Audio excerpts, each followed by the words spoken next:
If you struggle with shyness or social anxiety, check out our free No BS training course with actual useful advice you can do from home. None of that just get out there nonsense. The link is in the description below. For now, let's get to today's question. The question, what do you believe is the root cause of social insecurities in young men these days? Answer by Adam Taha. It's not a gender issue. For example, a girl is texting me. I see all the red flags but I love her. After some time, I feel sick and I begin to know why. It all now makes sense. I disengage. I completely block without a word and move on. For the next few weeks I heal and remove whatever I was hit with. There is another girl, texting me, and again, it's going amazingly well, such amazing connection. Then I see the red flags. The words flow, her behavior inconsistent, negativity after negativity, and I block. I move on. I have about 20 girls, texting, one after another, screaming out and screaming in, and I am seeing the pattern more than most ever will. Girls don't realize, I see all they say and do, was done before by other girls. I observe, connect but find most of time to move on. Those I am into, I say be patient, and they know I have other girls. I don't lie about it or hide it. It's why they pursue another girl. Very attractive, white, blue eyes, blonde hair, hourglass figure, tall, 59 but with one difference. After 6 months, there is no red flag. It feels so easy, so naturally flowingly, and we met already as it's local, had sex. She says she knows her friend, attractive like her, ivory white skin, and she always wanted sex but her friend is afraid of being hurt and wanted to know it. I will have sex with her, a threesome. It gets better every week. Why am I sharing this with you? That's the same with guys too when approaching girls to a host of other social situations which their anxieties prevents them getting what they want in life. They find themselves stuck or push whatever they desire away. This girl had a positive upbringing at home, her parents open-minded and her father a coach on self-development and very successful. Her mother is a teacher and believer of positive thinking, and encourages all her sons and daughters to experience life rather than manipulate to make them fear the world. Far more important is this, failure is seen as part of learning and growing. It's not to be ashamed about but seen as a victory. A necessary skill to succeed rather than something to fear. It gets rewarded, so they go for it and make things happen. The girl has always talked positive about her dad and mom, while many girls I texted didn't about positive about both or of their parents, their life, social life, their social circle, and about life. Much of their talk is dark, like a victim. Much of what I hear is due to their own doing and putting themselves in a position due to desiring validation so much, then complain why people take advantage of them. They are the very ones, who when a guy gives them attention, care, support they won't get anywhere, they screw up playing games. Sad but true, and probably on here bitching how a guy who professed love, blew at them and moved on without saying a word. They are the victims. World is out to get them. It's never their fault. It's always someone else's fault, but there are two sides to the story. It's negative, irrational, up and down, and though affection is shown, the sexual, flirting and affection is not consistent. In fact, it becomes non-existent later on. Routine platonic talk. Insecure of their body, insecure about sex, hardly any sexual experience, and much of texting is for attention, not really to connect with me and my emotional language. Very low self-esteem regarding what they are doing in life. It's like a fight. They feel frustrated whenever they hear me speak upbeat, positive and sexualize. I'm patient far more than most will ever be, but it gets to a stage that you see, their growth will take years. They do not try and always say it's because. They are always saying they are not good at this, good at that. When it comes to sexualization, it dies and it's replaced with neediness and talks about guys, crushes, ex, drama, work, what someone did, what fucks up they did in usual friend pal talk. Moment that happens, I switch off. I've seen it before and know exactly what is going on. Even when they deny it or get worked up when I question. Many are socially awkward, probably have 2 friends or 1 or less. Not socializing, not going out to larger social groups, and always overthinking about everything. Very different to his girl. And she reaps the benefit because she loves girls too, and I know how to attract so she can have as much pussy she desires, and because my social circle is big. The opportunities is big too. I visit the family house, not much shouting in house, not much negativity, and you can feel the vibe is amazing. In 2 weeks she's coming with me to travel, taking her to south of France to see nature, landscape, forest, oceans, horse riding, walking through breathtaking sceneries. I know I'll have fun with her and lots of sex. She's bringing a friend, a girl who is bisexual. Smile. Parents talk to her and other siblings without being condescending. They really want to hear their children's opinion. Discussion happening, family eating together, talking together. Their sons and daughters don't want to watch TV or internet and want to enjoy the conversation around table. As I observed and feel amazing atmosphere. The one thing that really got me is the parents weren't troubled I was dating their 18-year-old daughter. I'm in my 40s and that is a very big difference. Her friends come to visit, and it's not just a few. 30 of them come and it's fun, lively, and you can tell these girls so love each other as friends. I'm with her dad who offers me a cigar.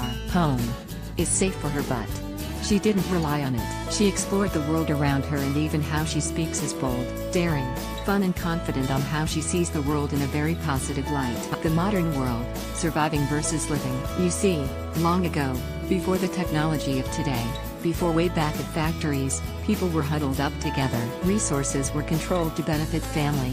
Dad worked not far, mom close by, community tight, and everyone kind of knew each other. Large small groups, a civilization.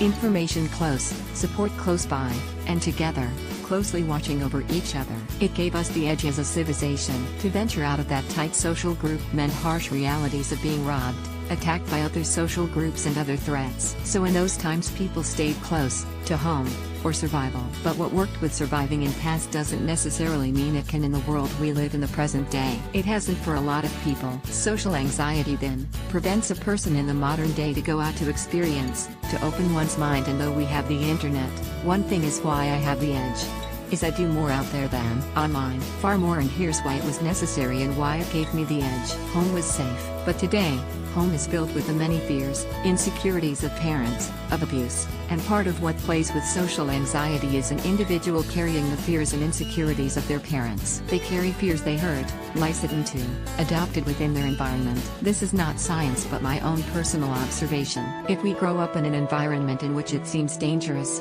and hearing negativity, seeing negativity, hearing how world is dangerous and on it goes, then this becomes our truth in which we see the world in that way. 2. If a child hears parents as an example, ooh, if you go to, or if you meet guys, girls, if you, it's dangerous. That is now a programming, and each time this message is heard, it makes one anxious and makes that danger a reality in their mind. It's what they probably see often because what you focus on the most is what you see.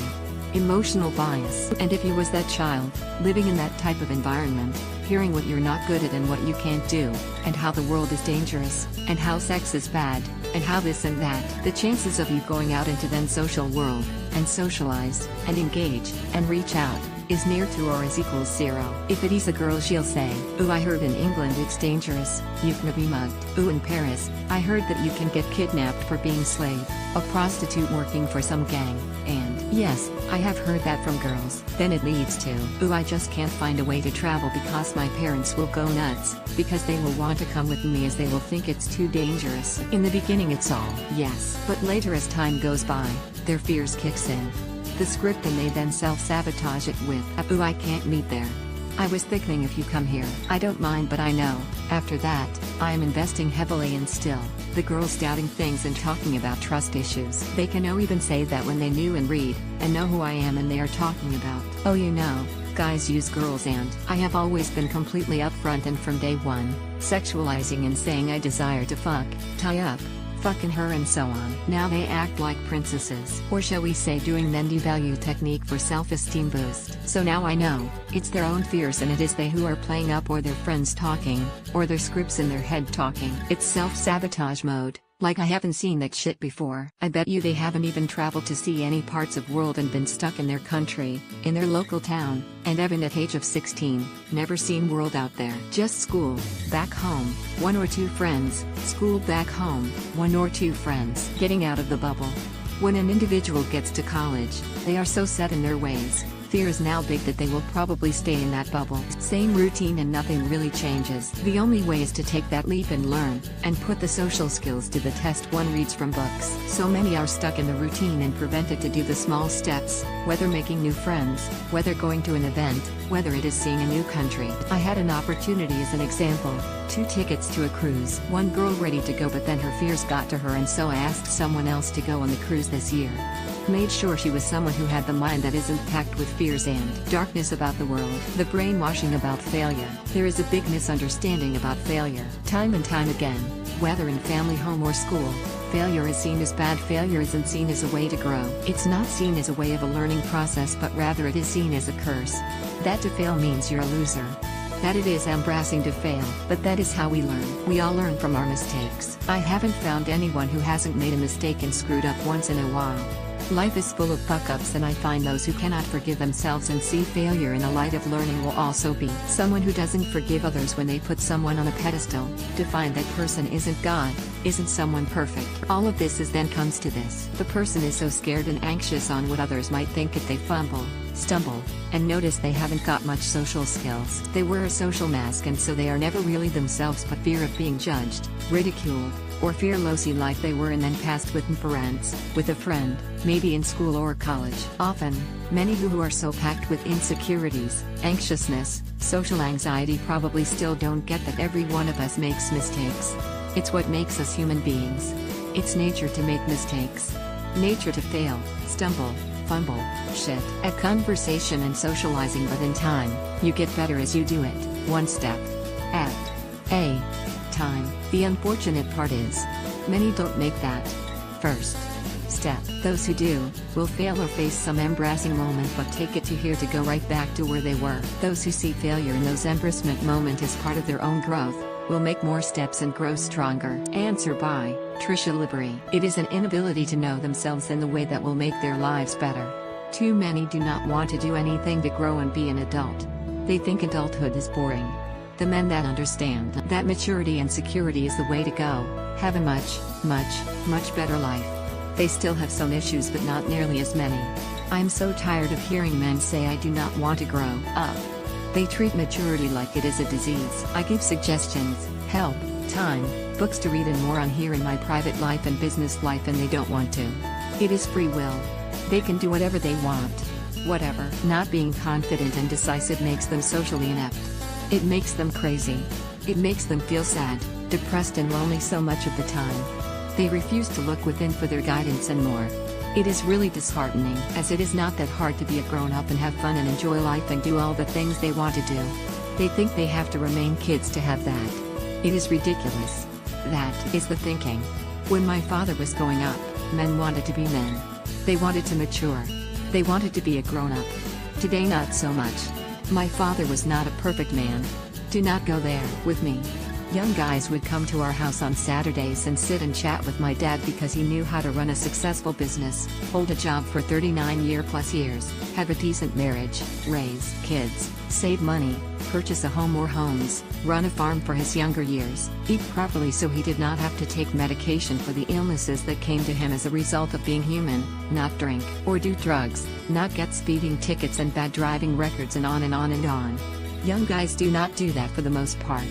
One reason is that there are so few mentors, and 2, men do not want to mentor anymore, and 3, it is really hard to mentor someone that knows everything. In my practice, daily I hear how men want to stay boys. They think if they grow up that somehow life will be less. That is so far from the truth. The men that are grown-ups and have a relatively decent peaceful life get booed by the insecure ninnies. The men that have a fulfilling life keep quiet as the childish bullies bully them into silence. Used to be boys wanted to hear how to be strong and confident and decisive and secure from men that went before them. Now they do not want to know, and if a person tries to teach them as such, some woman is rushing to their defense as though she is their mommy and she has to protect them from being men. Wow. The mature males give up as they get tired of the bullshit and simply back off and leave them alone. Answer by Mike King. It's not emblematic of just this culture, but every culture where young men are without jobs and no prospects for getting one.